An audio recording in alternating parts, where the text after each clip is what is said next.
You're listening to How I See It, hosted by Han. You guessed it, that's me. I am here to motivate and inspire you with guests from all different industries and backgrounds. So get ready for personal stories of success, of growth, full of highs and lows, and of course, unapologetic realness.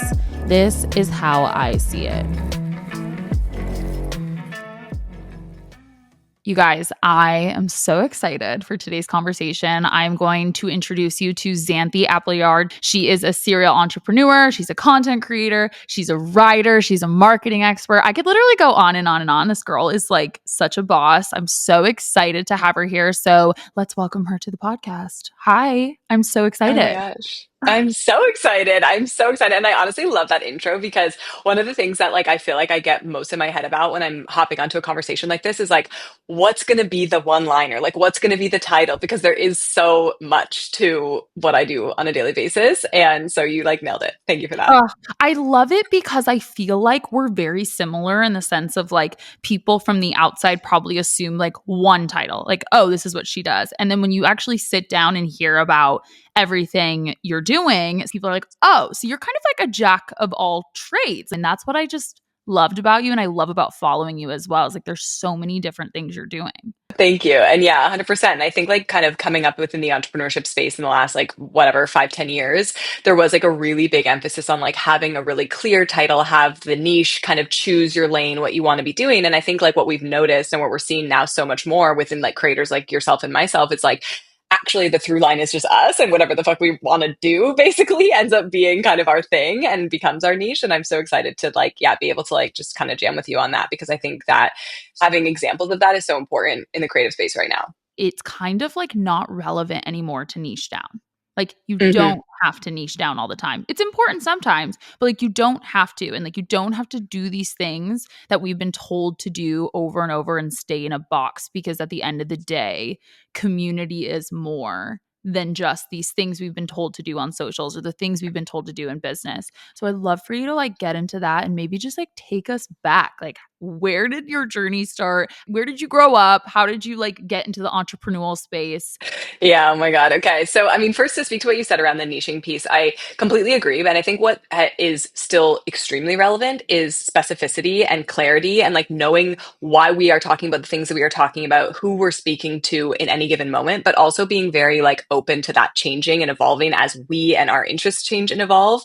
And I think that's where the niche conversation really is lacking almost in a sense, because it doesn't make room for the evolution and the expansion. And community is always changing. We are always changing. So the more that we can be specific in the moment and know who we're speaking to in the moment, but not making that mean anything about what our business is going to look like for the next 10 years, the more we have freedom to kind of express ourselves in a way that we feel really excited about and really alive with in the moment. That's so good, because I feel niching down doesn't mean that you can't execute on all the things you want to do.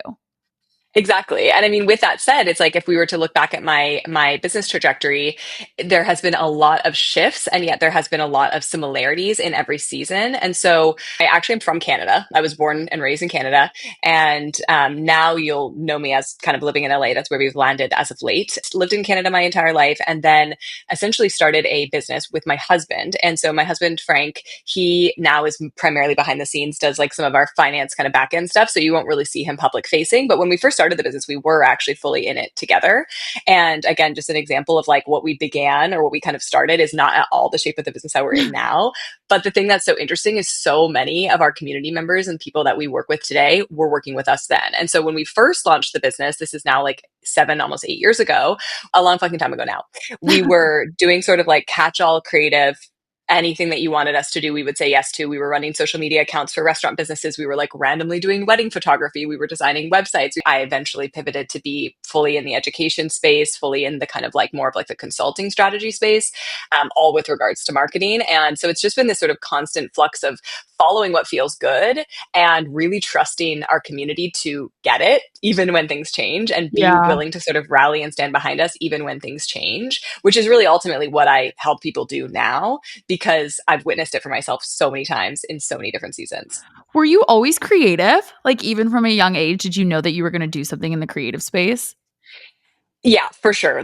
Definitely the minute that you said that, the thing that comes to mind most, my mom is by by trade not an artist, but by like lifestyle an artist. Like that is I kind of love how I that. was raised. Yeah, I remember just like kind of being in the backyard on a summer day with like a, you know, I don't even know if there was like a tarp down or anything, but just like in my bathing suit, maybe butt ass naked with just like paint and just like making a mess and playing. And so that was always like a really, really big part of the way that I was just like entertained myself, honestly, growing up was like drawing, painting, all of the things. And then as I started to get a little bit older and had, you know, friends and things like that, it was always like, you know, if you needed something designed or if you needed a card made or if you needed someone to do your hair or do your makeup, like it was always like I was just like that creative friend who could do it, who could figure it out. So yeah, I'm not surprised that I ended up down this path. Yeah. But like it's seen so many different shapes again, right? Multi-passionate, multifaceted, and Yeah. being able to embrace that is so important, I think, now. So, one of the rare things I think, there aren't as many creatives who are also entrepreneurial. Like, where do Mm-hmm. you think like that kind of came in? Like, where did the like itch to just like go for it, be a business owner, have the confidence to like execute in that way? Because I find that sometimes artists and just creatives in general have like a really hard time with this. You know, that's such an interesting question, and you're so correct. I think, again, I look at it through the lens of like, we are not ever just one thing. And I don't know how deep you're into like human design and astrology, but I feel like you're like down to chat about some of that stuff. I'm Oh, not like yeah. an expert in those areas by any means, but I definitely can see now looking back or like kind of having a little bit more of like an analysis, I guess, done on myself in terms of like the different personalities that I do hold, that like it all makes sense and it all culminates in this sort of like perfect storm type of way in the sense that I am very strategic. And I think that being strategic and being business minded are not the same thing. So I don't have like a knack for admin. Finances are not my bag. I am like really, when it comes to math, I like laugh at myself. Like me and my husband share like a budget spreadsheet and I have to like do basic math that's like adding my $5 coffee to like whatever the sum is for the week. And I literally just sit there like frozen, like staring at it. Oh, I'm the But same way. Like, I'll look at the Charles Schwab app and I'm like, nope. And I like will literally have to like ask my friend, like, am I doing this right? And you know, it's the whole like intimidating, not hard like thing. But I'm like, I just yes. can't look at the numbers. 100%, exactly. And so it's interesting because, yeah, I think when it comes to business, when it comes to strategy, like I'm able to see and hold a vision really strongly. And I'm able to, I think creativity actually is so important when it comes to business because you have to be able to problem solve in a way that is out of the box or is perhaps like outside of what you might anticipate or like what has been prescribed. Because often we follow the path that's like, oh, this is how you do business or this is like how you make a decision or whatever. And it actually goes completely counter to how we like intuitively would want to make that decision or what will feel best for us. And so having that creative streak in addition to being able to sort of cast, I guess, like a vision or a plan forward and then see like, okay, I know where I want to go, but I can kind of get there in my way is so essential. And so that pairing has been a gift for me. But I do also recognize that there's a lot of things that I am not super strong in when it comes to owning a business and being an entrepreneur. And I will be so candid, like my husband is type like A extraordinaire. Like he is Yeah. so organized and I'm so lucky that I have that support system. So I can't take like credit for making all this shit Yeah, happen on my own no, I either. get that though, but I think even like the execution piece is hard for like a lot of creatives. And I think Yeah. to your point, there's this narrative or maybe this picture for a lot of creatives that they can't also be entrepreneurial because of like the way it's been portrayed in not just media, but like everywhere in college and school. You can like utilize creativity to execute. Being able to Hmm. execute like isn't just about like having that like entrepreneurial, like strategic, like, no, this is how a business is run. I need to start this to make this much money, and this is how I'm going to do it, yada, yada, yada. You can kind of channel creativity to push yourself to execute quicker. Do you feel the same way? Yeah, and I think like what you're saying too with regards to this idea that like creativity almost like has been invalidated as like a path to success, right? Where it's like it's that kind of like starving artist stereotype where it's like, oh, that's really cute that you have that hobby, but like you need to go and get a real job kind of feeling, which Yeah. I think that our generation has done a beautiful job of like really kind of rejecting that. And that is not at all the narrative that I hope that like the future generations are going to see, because I think we're all like walking the walk in a really beautiful direction when it comes to that.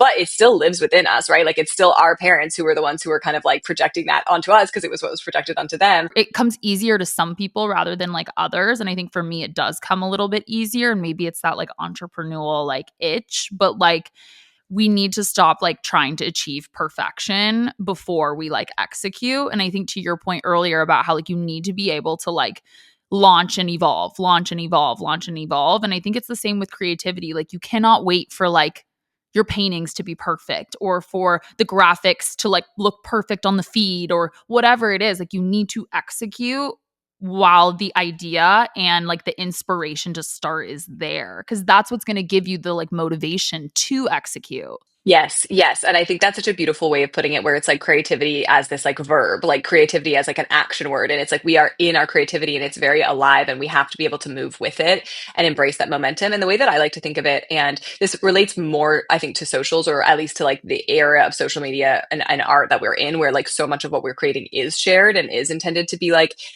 I guess, received by somebody, which is to think of it almost more like a performance art, where like there is an engagement with the audience that is like required for us to be able to iterate and for us to be able to learn and grow. So I look at everything that we output from a content perspective, and like I say content loosely because like that could literally be anything, right? It could literally be a painting, it could be a video, it could be a piece of writing, whatever that might be. And to look at it as like we are opening a relationship now wherein like we are creating this with other people, like we are creating this with our community. Like it's a collaboration as much as it's something that we, and maybe there's certain things that we keep for ourselves and that's fine. But if we're looking to build a business or build sort of any sort of like, I guess, path, like life path, career from this art, we need to be thinking about who's receiving it and how can we be in relationship with them all the time from the moment that it is exciting to us, right? Exactly what you're saying. Like when that fire is lit, that's when the relationship starts rather than waiting until it's kind of ready or we feel like it's like enough to be presented. Yeah, that's so good. Okay, so take me back. I'm sorry, like we went on a tangent in That's the middle okay. of your story. So you and your husband launched this business. You're kind of like jack of all trades, like doing this stuff. Mhm. Like, what was like the turn? I know that you've like kind of lived and worked from a bunch of places. And I know a huge thing you talk about on your socials is like this idea of like optimizing and like the Mm. over optimization of entrepreneurship. Was it because it kind of like hit that in your own personal journey? For sure, for sure, for sure, for sure. So I think it's I'm like, interesting as too we because chuckle. I'm like, yeah. exactly. Yeah, 100%. So, yeah, I mean, and I think I'm sure you get this too, because I think like within this sort of like younger millennial demographic, we had so many like different, I guess, areas of influence, right? Like we watched social media grow. So we got to witness a lot of people become really successful. Like we sort of saw this like personal brand renaissance, which was like the Jenna Kutchers and the Amy Porterfields. And there was this almost like, if you do it this way, you will have what they have, or you will reach the success that they have, or you will be able to, you know, become a millionaire before you're 30. Or and then this almost like this conversation, like scaling was really, really huge. And then kind of coinciding with pandemic times where then all of a sudden everybody was online and there was this feeling of like, okay, not only is there like so much opportunity available to us because of social media, but there's also all this opportunity available to us because everybody is like online, for real online, and we can like move wherever we want. We can kind of like Mhm. really rethink the future that we want to have. And I think that in a sense sometimes we almost get like swallowed up into that idea of like literally anything is possible, we can build whatever we want to build, but we don't really think a lot about like what do I actually want to build. And instead we almost get like kind of like high on this idea of like it could be anything, it could be this massive thing. So where I'm going with that is basically we had a branding agency which was an online business, and I mean it actually didn't start as an online business, it started more local, but because of the pandemic everything went online. And so we realized like holy shit, we could really work with people all over the world, this is awesome. And so Mhm. we did that and it was awesome, and we were able to, you know, reach clients. Like I remember the first time that we like signed a contract with someone in Australia, and it was like this was like probably 2019, and I was like whoa, like that is a That's so wild, you know. cool. With that said, it was like, okay, I was sort of seeing like we're on this agency trajectory. It was almost like it was difficult to identify that there was like other options other than just like grow the big agency or build the big brand and like kind of like reach that like what we saw to be as this like pinnacle of success, which was basically like scaling, whatever that meant. Like at the time there was no definition of it, it was just kind of like scale your business. Yeah. You almost feel like you're on a treadmill and it's just like Uh-huh. optimize, optimize, optimize. And you're like, of course, we're going to continue to grow. Of course, this is going to be a huge agency. And like, you don't think to pause, like, do I want this to be a Yeah. huge agency? Like, is that my heart's desire to be a huge agency? Exactly, exactly. Because you're kind of like, well, why stop now? Like everything's going so well. Yeah. And so it really did sort of follow that path where our agency was going really well and we were getting contracts and we were working with people who we really enjoyed working with. And it was fun. And the natural next step was hire a team, start contracting out, start making it scalable, right? And so that's what I did. And I ended up having several designers working within our crew. Frank was working fully in the business, client facing too. So it was a pretty significant team. And I hated my life. Like hated my life. I loved the work. Like it was never about that, but it was just that my role was so not engaged with the work at a certain point because I was just managing, like kind of trying to make sure that there was enough work coming in to support the team. And I realized all of a sudden, like my job is not my job anymore. Like this is a completely different role that I did not sign up for and don't enjoy and I'm actually not that good at. And so it was at that point that I realized like, okay, I need to sort of de-escalate this situation.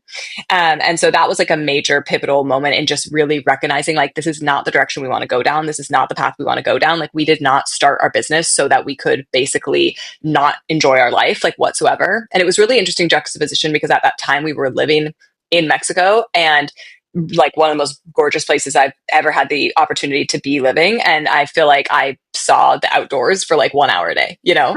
Yeah. And I look back on, I was looking back on that time and kind of thinking like, oh wow, that's sad. Like it makes me feel sad that I wasn't able to enjoy it. But I also have that reference point now where it's like never again will I be in that situation where I could like have a season of life that could have been so nourishing and enriching and important in all these other ways that don't have to do with work that I then like actually missed completely because I was so caught up in this like building of something that actually wasn't what I wanted. And so I know that doesn't necessarily answer the question around the optimization piece, but I think like that's where that sort of started. And then what was actually interesting and perhaps even more challenging than just like deciding to shut down that sort of version of the business and rethink it and restructure it so that it was mostly just based around me was that I had to like train myself out of still trying to optimize myself and my time, even though I was kind of solo at that point.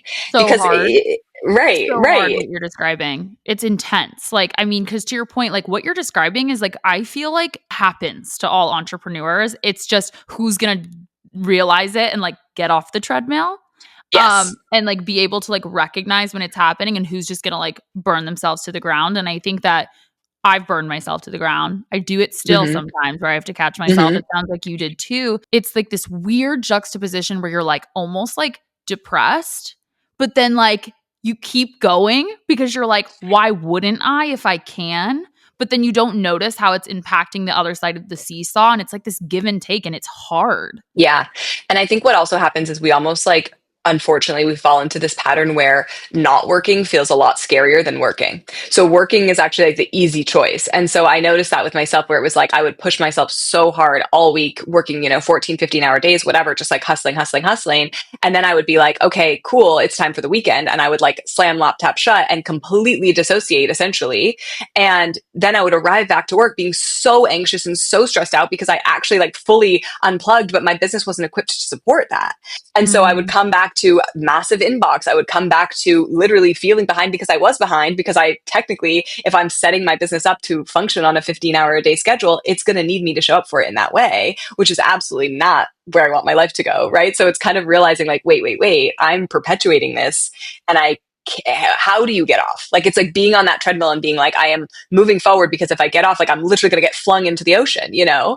But instead we have to like slowly pace ourselves to be able to create what is truly sustainable, which means that we push when we want to push and we know how to like scale back, but our business doesn't require one or the other more than so that we always have the choice. Totally. I love that you're bringing this up because I think a lot of people could be listening and be like, yeah, but like, I have to kind of do this. Like, this is a part of the entrepreneurial journey. Like, I have to hustle. And it's like, yeah, I hear you because I agree with that. Like, there are moments for hustle. But I think to your point, it's about having enough self awareness to recognize, like, why am I optimizing right now? Like, why am I trying to optimize right now? Like, is this actually benefiting me, my life, and the business? Or am I doing this because I just think I need to keep making money? Am I doing this because my self-worth is rooted in working like overly hard? I know that's what it was for me. Like I caught myself like working till like ridiculous hours of the night on things that I'm like, this does not have to be done right now. Like, why am I like pushing myself so hard? And I had to like really take a look in the mirror and be like,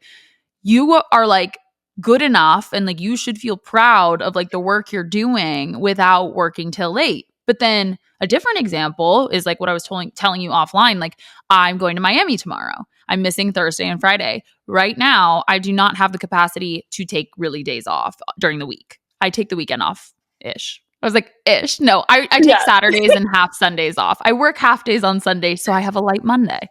But like I'm in a good place right now, but like I'm not big enough to like hire a ton of people. So like taking weekdays off is kind of hard. So for me, I'm like, okay, I want to go on vacation. I'm not going to open my laptop while I'm laying by the pool in Miami. So like what do I have to do like on Monday, Tuesday, Wednesday to be able to do that? That's going to look a little insane. And that's Hmm. fine because it's like purposeful. So I think it's being able to recognize like why is your effort going forward and does it make sense, or is it rooted in a place of like I'm supposed to be making more money. I'm supposed to do this so that I can prove that I'm good enough. I mean, for sure, it's that like idea of like intentional hustle is very different than this like forced or sort of like perpetual state of like essentially like fight that we don't really need to be in, or we feel like we do because that's what we witness, but we aren't really consciously choosing it, versus saying like, I want to put my foot on the gas a little harder right now so that I can take my foot off the gas and fully enjoy this space that I've created for myself. And I think that a lot of people are going to go different directions, but for me, I I love to hustle. Like I am extremely ambitious. I love to work. I love to be working. Like I do truly get so much fulfillment from like doing. And that again is like something that is really, I know is innate to me and is natural to me. Yeah. And I don't make myself wrong for that. I'm not going to be the like slow living kind of like Yeah. person who's like, I don't glamorize rest in that way. But I also am very, very conscious of what that moment, that moment where the switch kind of flips, where I'm like, oh, this isn't fun anymore. Like the push up until you actually are like, okay, I'm out of gas, I'm ready to reset. And so I would say like I work 7 days a week. Like I just actually was just saying this yesterday. I was like in my AMA, I do like an AMA every week, and someone was like, "Oh, you get so much done. Like, how do you do it?" And I'm like, first of all, I think that's like so subjective of like what getting so much done is, because I think a lot of people work a lot, but they don't necessarily get a lot done, and I think Yeah. that doesn't necessarily correlate. But I would say that like you said, where you're like, I take Saturdays off, but I touch the tables on Sundays or whatever. I would say like I work probably every single day. However, it's like some days it's 2 hours, some days it's 6 hours. It's never 14 hours, right? Like it's never Mm. beyond the point that feels good to me. And the reason why I kind of ended up falling into this sort of balance or this sort of flow is because I truly do not have tasks within my business that I do not desire to do. And that Mm. does require ruthlessly removing certain things, like, right, deciding not to offer certain things or deciding not to do certain things or have certain systems because of that. Obviously having support, so being able to delegate within whatever is like reasonable, that you have kind of like the resources for, so that there are things that I don't have to do or think about, aka finances. Yeah. And so in that way, I am working often, but I am loving every minute of it. And then the minute that it doesn't start to feel fun, or that I start to feel like that resentment or that dread, that's like a clue for me that something needs to change. Either I actually am pushing myself a little bit too hard, or maybe it's just not an aligned opportunity and I need to let it go. But if you can actually really make space to notice like when do you enjoy the hustle, it will be so much easier to also notice when you are not enjoying it anymore and what has to change in order to make that happen. But the Yeah. thing that I think is so interesting with this like optimization culture thing, and even like using that word, that terminology, is that we are often, I think, sold this idea that even our rest has to be optimized. So even like our Mm. morning routine has to be optimized, even our Mm. lunch break optimized, evening routine optimized. And that's the shit that I'm like, no, because that is like adding to the hustle in a way that it just really does not need to be. Like that is time that we could be using in any way for any desire outside of our businesses or even within our businesses. But it's almost like this autonomy is being taken away from us because it's like this fear of like, if you are not constantly like packing in as much, I guess, like, I don't even know what the word would be. Like, it's like kind of like this idea of like time hacking, right? Or like even like, it's like biohacking, but for your schedule kind of vibe that I just think is like really adding pressure that then also again perpetuates this cycle of like, I'm going to go so hard Monday to Friday, and then I'm going to completely like detach on the weekend, but actually probably not end up doing things on the weekend that I even like doing because I'm just trying to do whatever was the opposite of the week. And I Yeah. noticed that for myself a lot. I would eat super well during the week. I would work out during the week. I wouldn't drink during the week. But then on the weekends, free for all. And I felt shitty because I actually don't want the free for all, nor do I want the complete, like, everything is perfect structure. I want every day to be like a little bit of indulgence, a little bit of productivity, a little bit of ambition, a little bit of chill, and just like kind of claim and own that for every single day so that it's always a Yeah. choice. It's the 0 to 100. Like I Mm-hmm. can't do that. To your point, like it kind of makes me like depressed and like guilty and anxious, like if I'm just like Hmm. 0 to 100 all the time, it really is like a trial and error, I think, to like find that balance for yourselves. Cause I could pick your brain, like, how did you decide? How, like, when do you know? And I think it's just different for everyone. So I guess I'll just ask you, like, how did that happen for you? Like, do you think you've always been like intuitive, or do you think there were some practices that you like implemented to be able to be like, okay, like I can feel this isn't right anymore? And I know that's hard to describe. Yeah, for sure. I mean, I think, have I always been intuitive? I think yes. Have I always listened? No. And I think that that's probably pretty common, right? Like a lot of us are like, yeah, I knew that wasn't the right decision. Did I do it anyway? Yes. Or like, I knew that wasn't the right Yeah. fit. Did I do it anyway? Yes. Right. So it's more so, I think, for me, building up a lot of trust with owning the decision that is coming to me. So knowing, yes, you can always feel it. Like I really, really do believe we can always feel it. Like it's there, and it might present in a different way for some people. Like for some people, it might be like anxiety. Actually, that is something that comes up for me. If I feel really intense anxiety around something, it's usually, even if I'm like, this doesn't make sense, this is easy, this is chill, but for some reason I'm like feeling the sensation of anxiety. I'm like, okay, something's going on here. Like, what is that about? I think same goes for if you're overthinking, like if you're noticing that there's like a lot of like thought patterns or spiraling that's happening. I run like obsessive in a way sometimes. So it's like almost like if Yeah. you're like refreshing, or if you're checking, or you're like constantly kind of being very like vigilant about something, that's usually a sign that something's misaligned, or you're trying to like really force something. But yeah, it really depends on the person. Like you said, everyone's going to have like a different way that that presents. But the key for me is to recognize that that is happening, and it is always happening, and we are always receiving those signs. But we have to decide, are we going to follow them or not? I would say it's more than it's like a practice. It's more like creating standards, right? Wherein like I am like, Mm, I will not be anxious in my business. Like that is a standard that I have to hold. And so that means that if something is making me feel that way, I have to change it. And so it's yeah. kind of deciding like, what are the feelings and sensations you are not willing to, have, or even like, what are the sacrifices maybe you're not willing to make, right? Like some people might say, I'm not willing to sacrifice time with my kids or something like that, or some people might say, I'm not willing to sacrifice my sleep, or some people might say, I'm not Mm, willing to sacrifice my workouts. Like whatever it is, it's knowing like, what are you unwilling to sacrifice? And then what are you unwilling to feel? Do you have checkpoints to notice when it is happening? So for example, journaling practice, I know that's like basic, but it is like truly the best way to just say like, hey, did yesterday feel good to me? Yes, no. No? mm. Why? Right? Did I feel anxious yesterday at all? Yes, no. Yeah. So mine pops up through procrastination. Like if there are Mm. like things on a to-do list that are not hard and I keep putting it off, and that's kind of I mean, it's a little bit of my personality too. Like the chores I put off are like so Yep. simple and ridiculous, but that's how if you look at just chores, like it's because I don't want to do it. It's because I Yeah. deeply don't want to do it. And so I think obviously there's going to be things we don't want to do that we end up procrastinating. But for me, I feel like that's kind of a hint. Like if I keep putting off like these same things, like why? Like why is this like so hard for me? I think like also evaluating like, and I don't think enough people do this, like creatives or entrepreneurs, like why do I do what I do? Like why am I doing what I do? Because I mean, Hmm. the reason why I can continue to podcast and like hustle in that way, because it's a hustle to like continue to podcast, continue to record episodes, edit, like do this crazy late nights, like doing these episodes, is because I genuinely like love it and I want to like serve people in this way. Like I want to motivate people. I want to inspire people. Like there's this deep rooted like mission and passion. So like to me, it's like it never pops up that it's like so much or stressful or dread. So like if there's something popping up or I'm working late or like, I'm overwhelmed, I think it's like a good gut check to be like, why am I doing what I'm doing? Like, what is success in this area? And is it actually about what I'm doing?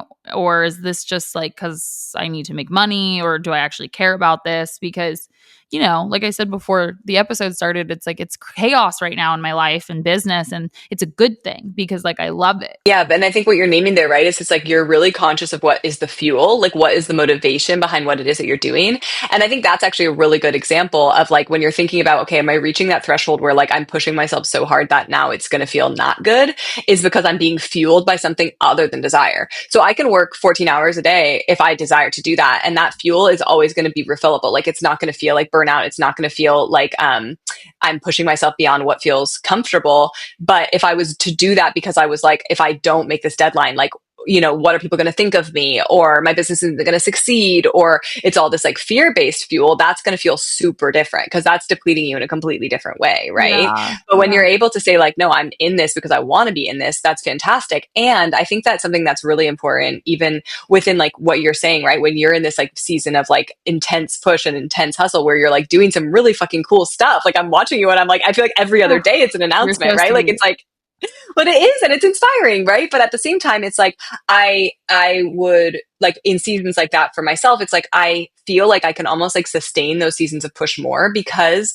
I also do know and fully trust that if, for example, it's like a big launch day, let's say, if I was to wake up, and this is for my business, it's not always the case because obviously we have collaborations and we have people counting on us, but still, I do feel like we get to have these choices wherein like I might wake up and it's a launch day and I might wake up and I might feel super tired. I got a shitty sleep last night. Maybe I got like hard news about a family member, like who knows, right? That I know and trust my business can wait for me. Like I know that I can Mhm. say if I don't do it today, it will be tomorrow. I know I'm going to show up when I'm ready. But I think what happens is like that is a muscle where we actually sometimes almost push ourselves so hard because we're scared if we stop, we'll never start again. But we Mhm. can only prove that to ourselves if we actually do it, right? So we have to Yeah. actually be able to say, like, I'm going to change the launch date, or I'm going to not post today, or I'm going to just like stop because I don't feel like it's the right time. And I'm going to wait for the desire to come back because it actually always does. But that in Mm. itself is a practice.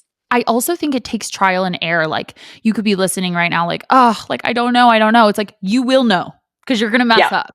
And it's like Yeah. you'll feel it. And I think like over time, like I think for me, and it sounds like you too, like you overcommit. Like you say yes to everything. You're like, yes, yes, yes, I can stack the schedule, I can stack the schedule. And like I still mess up sometimes, but like at least to your point, there's this like self-awareness of like I texted you last week before we were supposed to record our episode. And I was like, I'm driving right now. Like it's going to be close. There was traffic, there's rain. No one knows how to drive in Southern California. And I was like, I would say that we can still do it, but I'm just feeling like we shouldn't. Like, can we push Yep. it to next week? And it's like, I needed that space and like you were gracious enough to give it to me. But it's like, I think in the past, I would have just like rushed home, ran in, threw my shit down, like put my makeup on and then not been proud of like the interview I did because it was just like not from a place of feeling like ready and almost like this pressure that I need to stay on task. Yeah, totally, totally.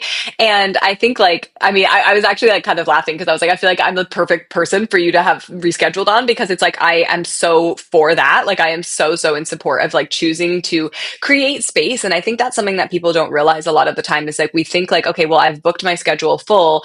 I could technically arrive, like you could technically have done it. You could technically have Yeah. arrived to the meeting, right?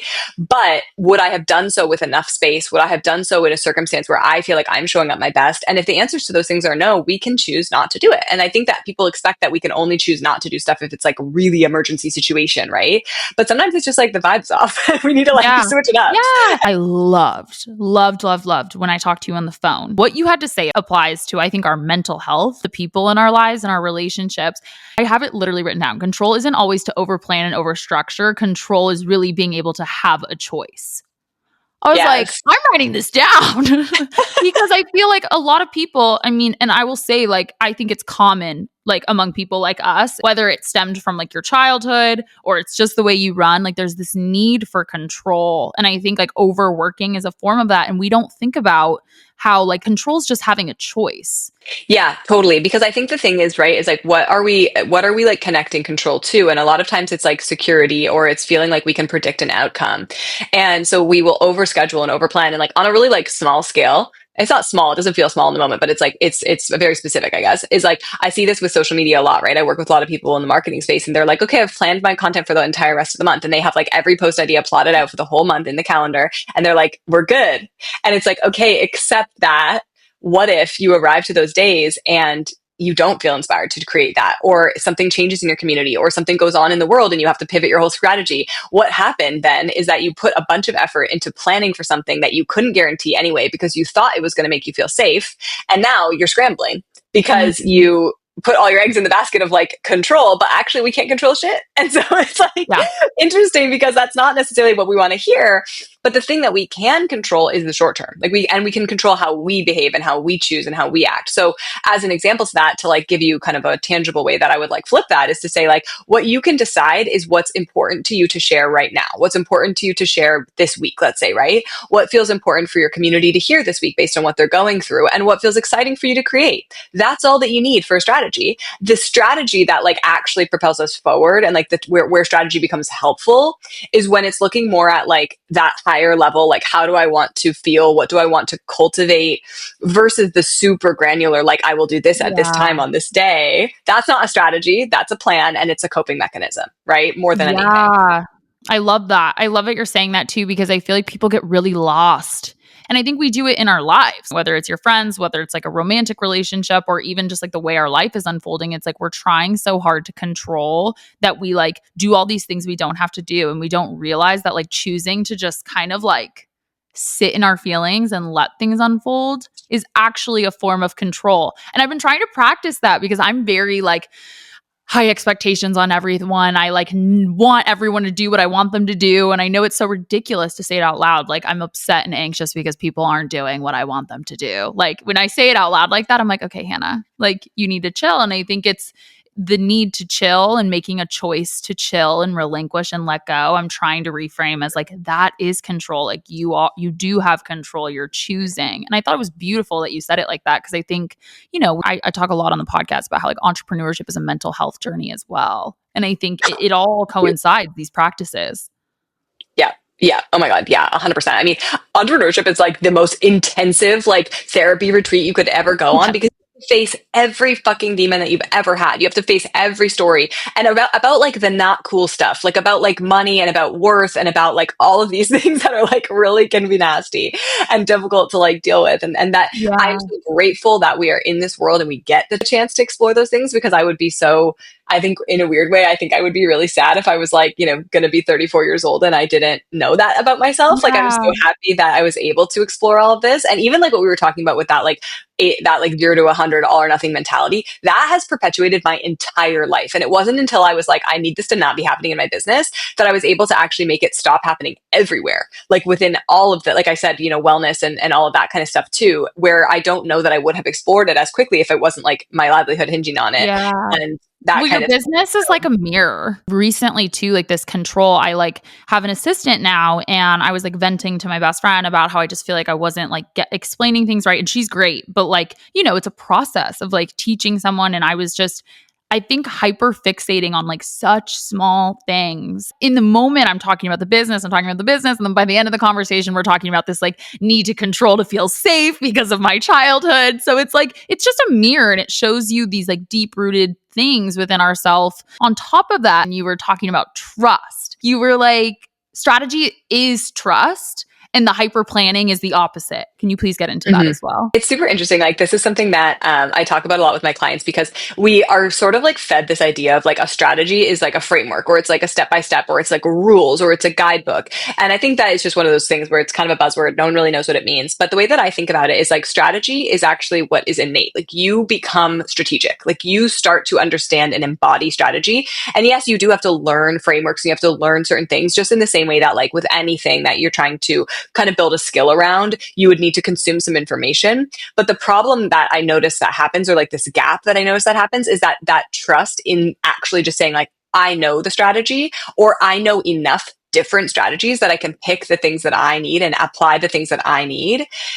Instead, what ends up happening is it's almost like we kind of like learn like strategy. Let's just say like we have this idea that like I've learned the strategy and we like go back and we like pull out the playbook and we're like, okay, so this is happening in my business. So that means that I should probably do that and do this and do that. And we have this like huge checklist. And I see this with launching. I see this with everything where it's like, actually though, if you were to just like put away the rule book or put away the playbook and just like kind of sit in where you're at and like allow for whatever is going to happen and then trust that you have the answers already inside stored within you because you've been consuming what is ultimately like a strategic way of thinking or a strategic way of being or a strategic way of working, that you are actually going to be able to execute with ease. You're going to be able to execute with trust because you're able to just say like, okay, whatever happens, I know enough. Whatever happens, I have the information, or I will be able to find the information, or I will be able to sense the right choice, or whatever that is, Yeah. versus this idea of like constantly feeling like we need to like have the reference point to make sure that we're making the right move or making the right choice.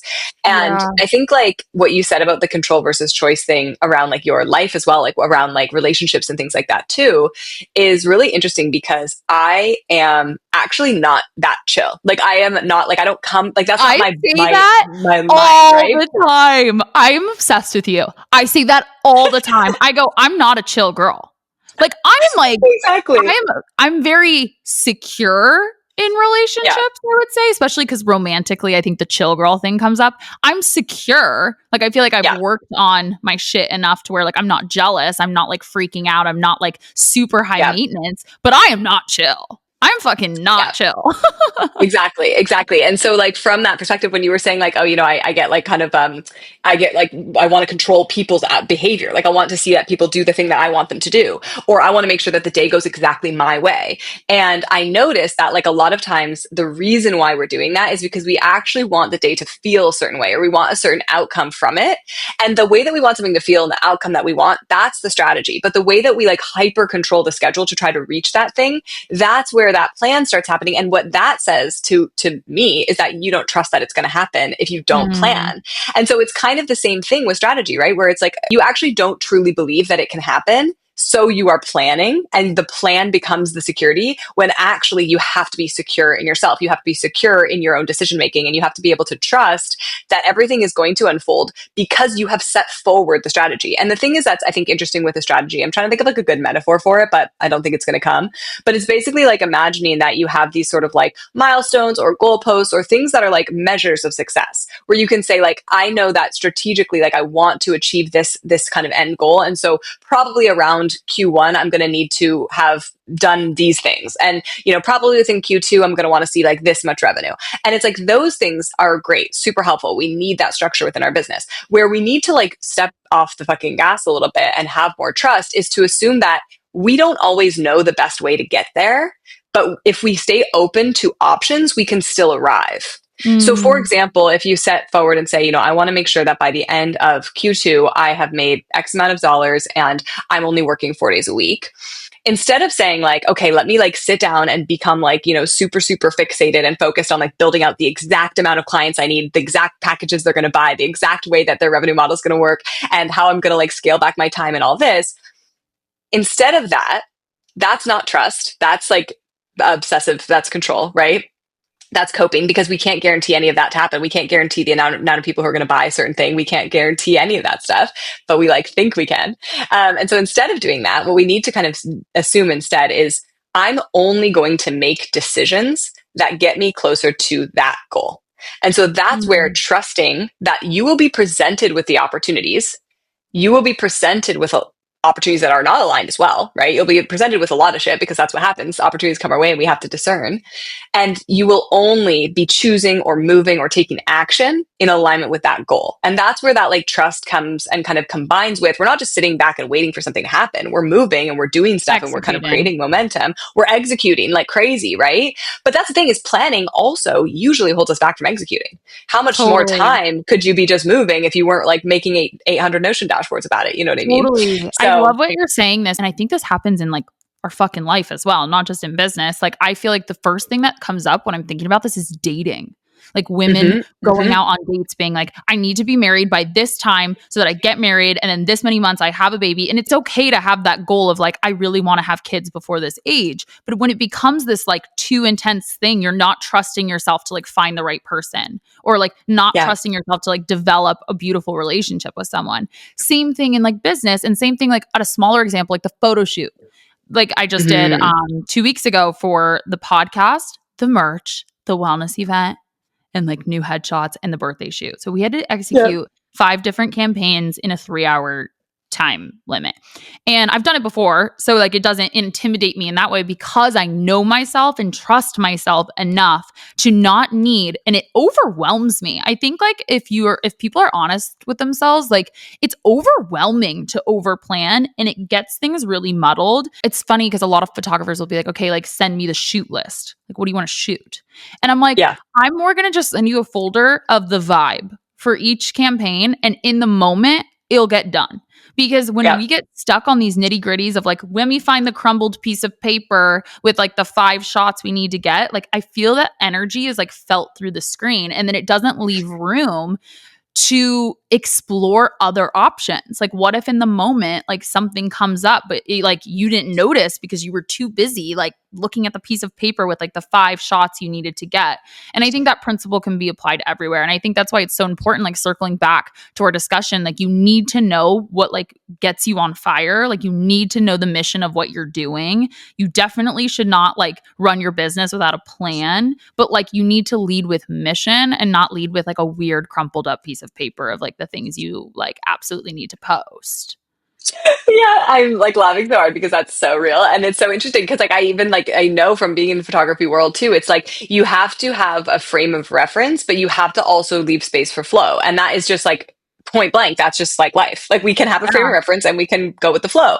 And so it's knowing, again, similar to this idea of like, you know, I'm on like a vacation right now. So it kind of makes me think of that where it's like I can have a day where I'm like, okay, I want this day to feel like this, or I have this like frame of reference where it's like, I want to make sure that I hit this spot for ice cream. I want to make sure that I like grab a glass of wine at this place, whatever.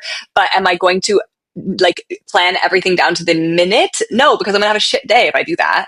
I have to leave it flow because what if while I'm grabbing a glass of wine, the bartender there is like, oh, you got to go check out this spot. And if I was like, no, sorry, I cannot, I have a reservation, that would be a bummer. So I like, you have to be able to go with the flow. So it's interesting in that sense. Like, I think it applies to everything and totally dating. It's so funny that you say that because I'm obsessed with listening to dating podcasts, even though I'm like married. But there's so much good like insight into how people deal with relationships, how people deal with community, how people deal with control, because it's all the same. Like all the things that we're looking for when it comes to partnership is very, very similar to the way that we want to feel within our communities, the way that we want our businesses to support us. Like in all of that, it all is honestly just partnership. And a lot of it is just like how we view ourselves, right? We need to get good at finding the moments where we're like, why does this feel different? Why does this feel right? And be able to ask the hard questions. I mean, I talk about this a lot in the podcast. Like looking in the mirror is not fun. Like it's not pretty, especially when it comes to relationships and communication and like our mental health, but in business too. And to our point, it's all intertwined. Like recently, even I was like, this is so bad, but I'm like, we get real here. So like I was like venting to my best friend and like emotional about it because I was stressed about like how I feel like I can't trust others. It's like I have a trust that I can execute like everything, but I can't trust that other people will execute. And then with that, it causes me like almost to have these small failures or these small like plugs in the cord because things aren't getting done because it's not possible for me to do it all.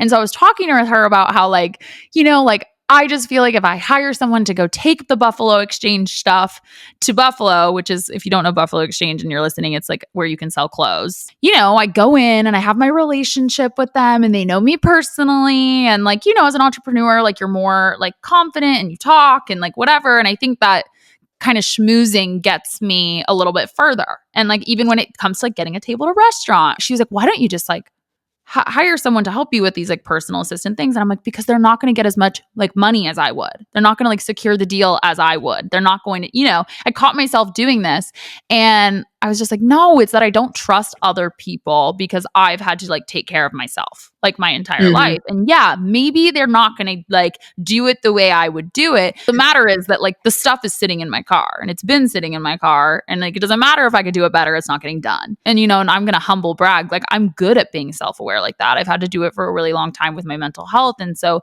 we need to be able to like call ourselves out on those moments and we need to be able to like evolve our thinking and try to like let go of the grip. To your point, like I can be business oriented, but like also let go a little bit. Oh my God, for sure. And it's super interesting. I mean, I think any of these, like we have this, like, ambitious type A energy, fiery, like really, really want to do shit. And we are good at shit. And that is what makes it hard because we actually are doing a really good job. And so it's like, yeah, of course it's hard to delegate. And of course it's hard to find people who are going to do as good of a job as us because we're fucking awesome.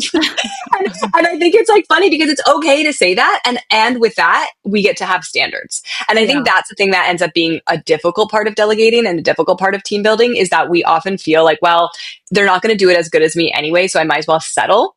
And that is not right. Like that is not, we don't have to settle. Like we can actually find the person for the thing that is at the standard that we want, but we have to trust that they exist. It's not even so much about like trusting the dynamic. It's like trust that there is somebody who could actually even maybe do it better than us, which is like pretty rough, right? Yeah. But at the same time, I also do think this is like kind of interesting because it just kind of goes towards what we're talking about with the scaling and the optimizing and stuff. I love that you're talking about like this personal assistant like type of work because it's such a good example where we often think that there's like, it's almost like we have in our mind a hierarchy of tasks where it's like, this is like CEO stuff and this is like admin stuff, or this is like life admin or like executive or whatever. And then this is like what the boss does. And what I've really loved to explore with my clients and the way that I talk about kind of building like this like leisure first business, that's sort of like a languaging that I use where it's like, it basically just means like your business gets to feel fucking great, is to stick with the stuff that you like doing, even if it doesn't actually make sense with your role as the CEO. Because for example, something like that, like I've worked with folks who think, for example, that they need to delegate social media because they're like, I can't be worrying about posting every day. Like that's not what a CEO does. Like I need to be doing this other thing. And I'm like, but actually, if you love creating content, that's the best place for you to be because there's probably something else in your business that you A, hate, and also B, are shitty at. So get rid of that thing, even if it's like CEO work, you know? And that was something that I learned a lot from like being in that sort of management position within my company, which was like, oh, because I'm the creative director or whatever, I have to do all these things that like actually are so not my zone of genius. But knowing that like going to Buffalo Exchange and having those conversations and schmoozing is your zone of genius, like you can keep that task, but maybe just delegate something else. You know, maybe you do delegate like the finance stuff or the math stuff or whatever, right? So it's kind of interesting in that way too, of like getting creative with how you are supported, which I think can actually create more trust in the dynamic because you're no longer trying to find a replacement for you. You're trying to find somebody who can do the job that you do not want to do nor are good at. And that's actually really easy, right? I love that you're saying that because I think this circles back to like these false narratives we have around business. Like you need to like break down what you know with anything. And this is with like, you know, the false narratives we sell ourselves. You know, it's all intertwined. Yeah, write your own business. Like you don't need to follow what they tell you you should do or what you think you should do or what you see on social media. Like you're going to be the most successful doing what feels natural. And to your point, like if it doesn't feel good to do like the boss thing, delegate it because that's how you're going to be successful. You wrote recently on your Instagram that you want to be seen and viewed as a leader over like a coach and a strategist. Like what do you mean by that and why? Yeah, I mean, I think it goes back to that conversation we had at the very beginning, which is like we're so connected to this title. And I think the more we feel bound by we are a coach or we are an educator or we are a strategist or service provider or whatever, even CEO, like honestly, whatever that title is, the more we feel like we have to follow in some specific mold or there's some expectation. And I think even though we can kind of like break free of that and rewrite that and say, you know, well, actually, no, this is what a CEO looks like, or this is what a coach looks like and all of that, that's fine. But I do think that internally, we need to see ourselves as something broader. And the impact that I really wish to create within this world is broad. And it is really looking at like, how can I be almost like recognized as multifaceted as I truly am so that I can make more impact. Because what ends up happening, I think, is that in these spaces, they almost are like these micro communities or macro communities, right? Where it's like, okay, I'm recognized in like the online business owner space, but am I also being recognized in like the, I don't know, tech culture politics space, right? And sometimes I think it's really hard to hop from one to the other unless you're able to almost like stop defining yourself by any of them. And so I think that's where that comes from for me, is that I see myself participating in a lot of conversations that actually work and support a lot of different communities. And I've been very comfortable in the community that I'm in, and I'm very grateful for them, and they're fucking amazing. And I have, you know, owe everything to them. And like, I would love for more people to be aware of the conversations I'm having and for more people to be able to access the conversations that I'm having. And so that's where that comes through. I love this because I also think not only is this just like a good mentality to have and also a way you can truly like inspire others. Because I think at the end of the day, like, and I'd hope this, and if it's not this, you need to think about it more. Like you're starting your business and you're doing your business, not just to make money and be successful and live, but to like make an impact, inspire others, motivate others. Like that's like why mission is so important. It's why I talk about it so much. But I think when you define yourself in the way you're talking about too, it allows you to execute on more. Like, because you're not held in a box of like what you can and cannot do. You're like, no, I'm like a tech guy. I can't do a mental health summit for tech people. That would be weird. But it's like if you started defining yourself as a leader and like showing up in that way, like you don't have that box where you're like, it's more like, okay, yeah, I want to do that. I'm leading. So like, I'm going to do that. Because I could say the same thing. Like I'm a fashion creator. I was just a fashion creator. And then I'm like starting a mental health podcast. And I could have sat for a long time and been like, well, how does this make sense? Like, how is it going to intertwine? And I'm like, I'm not going to worry about that because it's who I am. That's who I am as a person. So like it has to intertwine because it does in my real life. Like it will naturally. I don't need to plan. I don't need to figure it out. I don't need to articulate myself and try to over explain. And I think to our whole episode, it's like, I got to just trust that it's going to come out the way it is and like define myself more broadly. I'm not just like a fashion creator and I'm not just like a mental health podcaster. I'm just me. And I hope people view me as a leader too. Absolutely. Oh my God, absolutely. And I think in that exact way, it's like we can still be leading our communities in a specific way or in a way that is towards a shared goal, but it's knowing that like that goal can again shift and change and evolve and encompass many different things. And knowing that like you almost in the way that you've built your business is like you are trusting that there are people who want all of that, who want all of those things. And you have to be willing to explore them all in order to support those people. And I think this idea of leadership, which is like a language that I use a lot within my work, is that like to lead just means to start. It just means to go first. It just means to sort of be maybe a single tiny little step further in the direction of where your people want to go so that they can kind of look to you and you can give them your hand and you can lead them forward. And so I think when we think about ourselves as leaders versus as like this very specific, like it almost like allows us to remove ourselves from the skill or from the deliverable and be more about like an attitude and more about like an impact really. And so, yeah, totally. You just like nailed it. That's so good. No, you did. That was so good. Thank you so much for coming on. I ask every single person who comes on, looking back at your journey, and like you said, you're literally in your like early 30s. I'm 28. Like we have so much more to go. But looking back just from here where you're standing, how do you see it? Like how do you see the journey of like ups and downs of what you've been through and how things have evolved? I see it as a series of leaping, like just leaping without looking and just trusting that I'm going to land. Thank you so much for coming on. It's been such a pleasure. I wish that I guess you're in LA technically, but you're like always wherever. I wish we could hang out in person. I feel like I know. Totally be friends. We can. We totally can. I know. I know. Please share your socials so that people can find you on like Insta and Substack and wherever. Yeah. So Instagram is at Xanthe.Appleyard. It's Xanthe, but you'll see it in the podcast title so you can get the spelling on it. And then my Substack is XantheApplayard.substack.com. And the website is Ohsierra, OHSIERRA.ca, which has all my education offerings and more of my like marketing work and that kind of thing. And I mean, yeah, I feel like that's pretty much everywhere that I'm hanging out these days. Oh, I do have a podcast also. So definitely check that out. I've been loving, I was mentioning before we started recording, her Substack. So if you guys are interested in like what she talked about today and just like good writing and like cool realization moments, like follow her because it's good. And she shares it. You share it on Instagram too, like little snippets of it.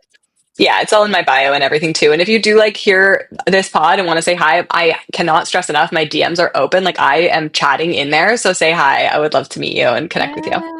Yeah, thank you so much. Thank you so much for listening. I hope you enjoyed the episode and I hope you leave here feeling motivated and inspired. Do not forget to rate and review the pod on Apple Podcasts and Spotify. And don't forget to follow How I See It Pod so you can keep up with podcast updates and see who's coming on next.